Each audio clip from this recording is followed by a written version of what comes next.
Les discussions autour du développement minier en Afrique cherchent à maximiser les retombées économiques pour les pays africains tout en intégrant les dimensions sociales et environnementales. C'est dans ce cadre que la République démocratique du Congo, RDC, et les États-Unis mènent actuellement des négociations intensives pour établir un partenariat stratégique axé sur l'exploitation des minerais critiques. Les deux pays devraient finaliser un accord d'investissement d'ici la fin juin 2025. Les nombreuses manipulations médiatiques autour du partenariat stratégique en cours de finalisation entre la République démocratique du Congo et les États-Unis d'Amérique concernant la valorisation de nos minerais critiques.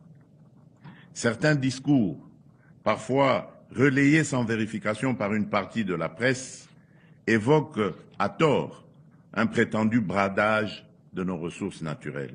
Ce projet d'accord vise à encourager les investissements américains dans les minerais stratégiques de la RDC tout en soutenant les efforts pour mettre fin à la rébellion dans l'est du pays alimentée par des groupes soutenus par le Rwanda. Par ailleurs, cet accord offrirait à la RDC une opportunité majeure de diversifier ses partenariats internationaux, réduisant ainsi sa dépendance vis-à-vis de la Chine qui domine actuellement l'exploitation de ces vastes ressources minières.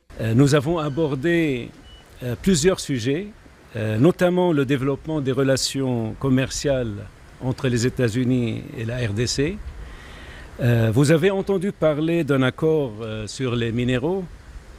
Nous avons pris connaissance de la proposition de la RDC et je suis heureux d'annoncer que le président et moi avons convenu d'une voie à suivre pour son élaboration.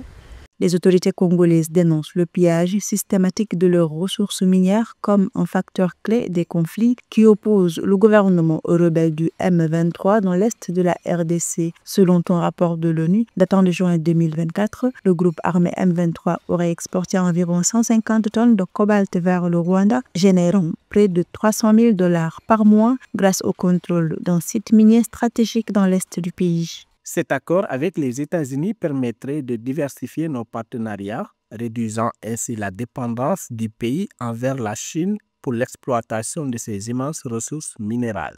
La RDC est l'un des pays les plus riches en ressources minières au monde, détenant notamment près de la moitié des réserves mondiales de cobalt et se positionne comme le deuxième producteur mondial de cuivre